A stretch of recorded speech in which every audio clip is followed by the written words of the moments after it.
तो हेलो दोस्तों, स्वागत है आपका फिर से एक और नया अमेजिंग इन्फॉर्मेटिव वीडियो में। तो आज हम इस वीडियो में बात करेंगे यदि किसी व्यक्ति का जो ब्लड लेवल है, हीमोग्लोबिन है, आरबीसी है, वो बढ़ा हुआ है तो उसको क्या बोलेंगे, कम हुआ है तो उसको हम क्या बोलेंगे, यदि बढ़ा हुआ है तो उसमें व्यक्ति को क्या क्या परेशानियां हो सकती हैं, उसमें हम क्या क्या ट्रीटमेंट देंगे, और कम हुआ है तो उसमें क्या क्या परेशानियां हो सकती हैं और क्या क्या ट्रीटमेंट देंगे, जानेंगे सारी जानकारियाँ इसी वीडियो में। यदि आप इस चैनल पर नए हो तो चैनल को सब्सक्राइब और वीडियो को लाइक अवश्य कर लें, क्योंकि ऐसी और अमेजिंग इन्फॉर्मेटिव वीडियो इस चैनल पर अपलोड होती रहती हैं। तो चलिए हम वीडियो करते हैं स्टार्ट।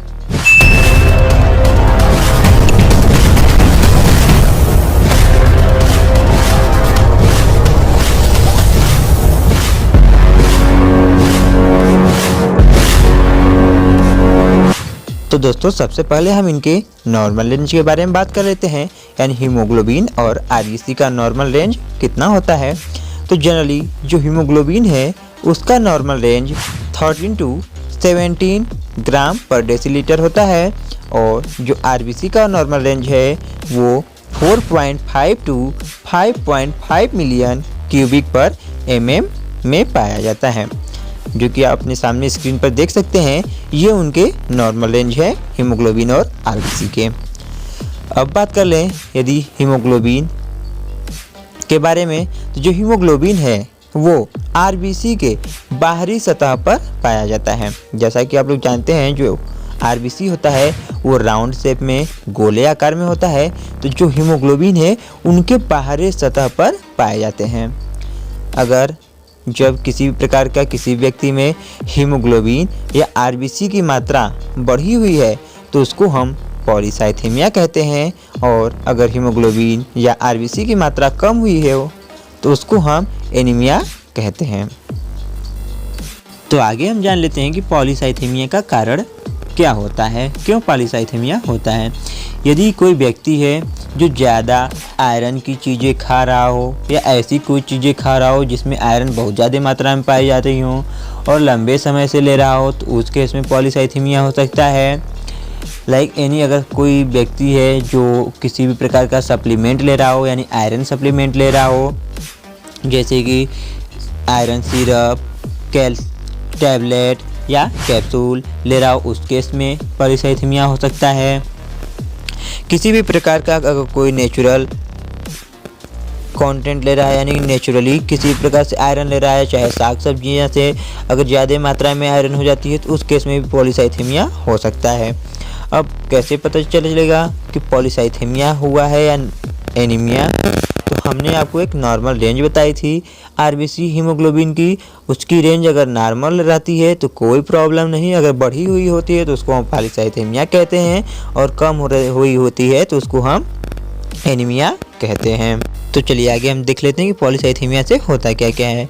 तो जैसा कि पॉलीसाइथेमिया है तो इस केस में जो ब्लड लेवल है वो आपको बढ़ी हुई दिखाई देगी। इसमें जो ब्लड है वो बढ़ा हुआ रहेगा, हीमोग्लोबिन आरबीसी बढ़ी हुई रहेगी।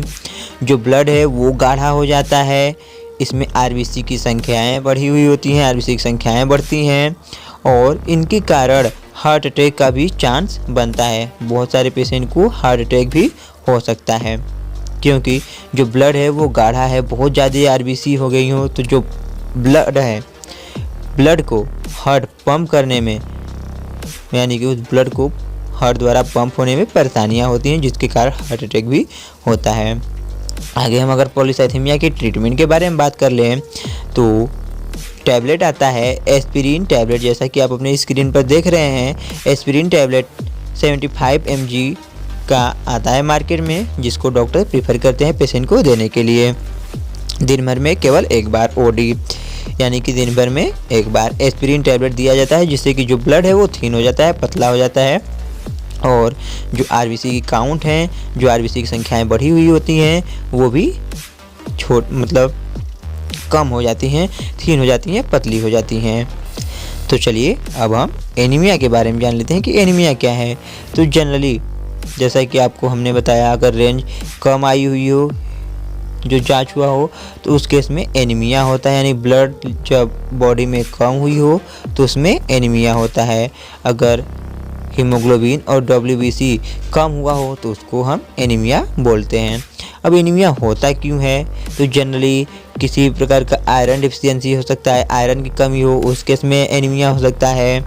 विटामिन B12 की कमी हो उस केस में एनीमिया हो सकता है। डिफिशियंसी ऑफ फोलिक एसिड, अगर फोलिक एसिड की कमी हो उसमें भी एनीमिया होता है। किसी व्यक्ति को लंबे समय से बुखार आ रहा हो उस केस में भी जो ब्लड है वो कम हो जाता है। लंबे समय से बीमार हों उस केस में जो ब्लड है वो कम हो सकता है। एक्सीडेंट हुआ हो अगर उसमें ब्लड लॉस हुआ हो उसके कारण एनीमिया हो सकता है। सडन ब्लड लॉस, अगर किसी प्रकार से अचानक ब्लड लॉस तो उसके कारण भी एनीमिया होता है, यानी कि ब्लड की कमी होती है। तो चलिए आगे हम इनके ट्रीटमेंट के बारे में जान लेते हैं कि अगर ब्लड कम हुआ हो, एनीमिया हुआ हो तो उसका हम ट्रीटमेंट क्या देंगे। तो इनका जो ट्रीटमेंट है, सबसे पहले इसमें डॉक्टर आयरन टैबलेट प्रीफर करते हैं। इसके साथ साथ vitamin B12 capsule tablet prefer करते हैं पेशेंट को देने के लिए, या मल्टीविटामिन सिरप भी दे सकते हैं। इसके साथ साथ फोलिक एसिड टैबलेट प्रीफर करते हैं डॉक्टर, और मेन इसमें आयरन कंटेंट सिरप भी डॉक्टर पेशेंट को देने के लिए बोलते हैं, यानी कि प्रीफर करते हैं। अगर इतने सारे हम टैबलेट, कैप्सूल का और सिरप का यूज करते हैं तो जो ब्लड है वो प्रॉपरली अच्छे से बढ़ जाएगा, पेशेंट को कोई परेशानियां नहीं होंगी। यदि ब्लड बहुत ज़्यादा कम हुआ हो तो उस केस में डॉक्टर इन्फ्यूजन, कभी ड्रिप भी लगाते हैं और कभी कभी इंजेक्शन भी लगाना पड़ता है।